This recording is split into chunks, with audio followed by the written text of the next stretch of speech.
Lebih lanjut, kita sudah terhubung secara daring dengan Pak Pandu Riono, epidemiolog FKM UI. Pak Pandu, selamat sore. Selamat sore, Mbak Stefani. Ya, Pak Pandu, ini Anda melihatnya seperti apa? Pneumonia yang disebut misterius yang kemudian ada di Tiongkok, tapi juga ternyata sudah mulai tampak juga atau terdeteksi juga di Belanda.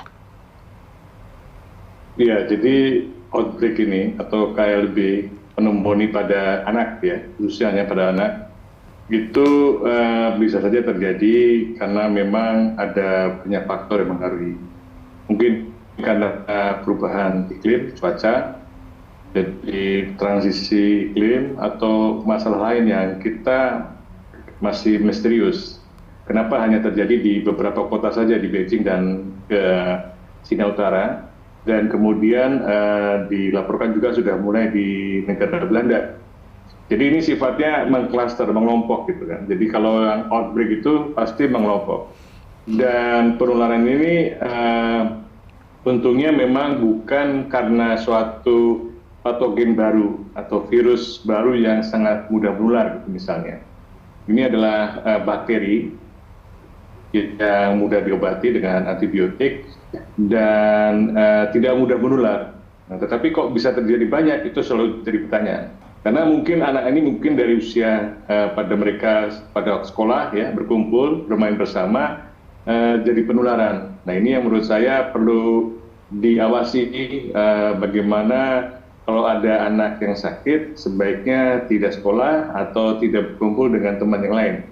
Jadi tidak cepat atau tidak mudah menular pada kelompok-kelompok yang lain, terutama pada anak yang mungkin sebagian dalam masa transisi iklim ya.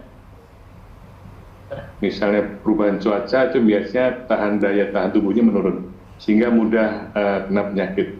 Itu kira-kira yang saya bisa memberikan pendapat. Ya, Pak Pandu, apakah perlu dikhawatirkan? Artinya bisakah Anda gambarkan pneumonia ini penularannya seperti apa? Apakah mirip dengan virus corona saat pandemi COVID-19 atau berbeda atau gimana Pak Pandu?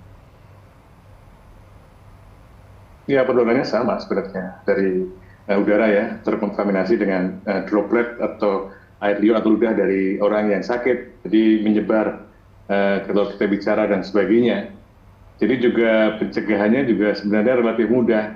Misalnya tetap menggunakan masker kalau kita di tempat umum gitu atau kita lagi sedang sakit ya. Dan yang mengembirakan adalah sebenarnya bukan mengembirakan. Yang berbeda adalah karena penularannya jauh lebih rendah.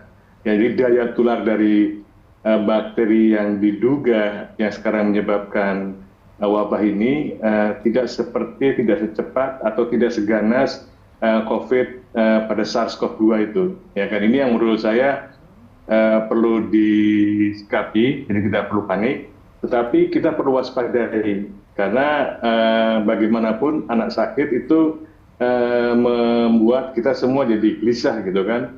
Apalagi kalau anak itu memang sedang beraktivitas, apalagi kemudian dia bermain dengan teman-teman yang lain, dan bisa saja satu kelas bisa kena semua gitu kalau mereka selalu beraktivitas bersama. Jadi ruang kelas itu juga harus diperhatikan, harus tidak perlu ventilasi tertutup. Jadi kalau sekarang kan kebanyakan kelas tuh menggunakan AC gitu kan, sehingga ventilasi kurang bagus.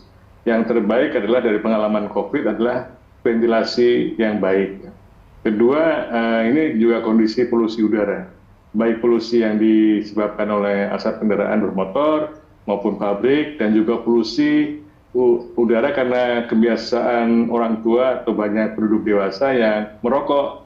Dan merokok itu terekspos di dalam rumah ya kan, atau di dalam kelas atau dimanapun, menyebabkan kondisi ruangannya atau udaranya tidak baik, sehingga kalau kita menghisap udara yang sudah mengandung toksik, itu menyebabkan daya tahan daripada saluran pernapasan kita jauh lebih rendah, sehingga kalau ada kuman, ada bakteri atau ada virus, ini kita mudah terserang penyakit tersebut. Ya. Bapak Pandu, karena tadi disebutkan ini adalah penyebabnya patogen lama, artinya vaksin yang sudah tersedia saat ini, berbagai jenis vaksin yang sudah ada, mampu untuk kemudian menekan kemungkinan terjangkit virus atau pneumonia misterius ini?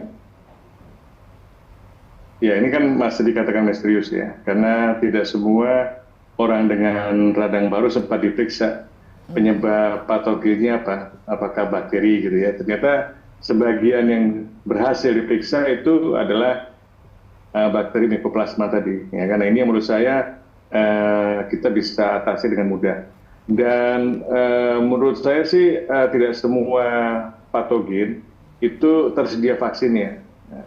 Walaupun tidak tersedia vaksinnya, bukan berarti kita tidak mampu melindungi diri sendiri gitu ya.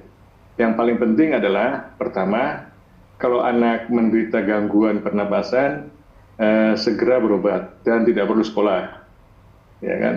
Kedua, yang penting juga menjaga daya tahan tubuh, ya, memberikan nutrisi yang baik dan dalam gangguan cuaca seperti ini, kadang-kadang panas, tiba-tiba hujan dan sebagainya, sebaiknya anak tidak perlu bermain di tempat-tempat umum dulu, gitu ya. Jadi ini juga penting dan juga kemudian kalau memang harus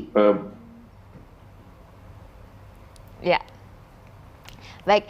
Terima kasih Pak Pandu. Tentu kita berharap pengalaman kita pada pandemi COVID-19 ini kemudian membuat ketahanan kesehatan Indonesia menjadi lebih siap. Terima kasih Pak Pandu, salam sehat. Kami akan kembali usai jeda tetap di Berita Satu Sore.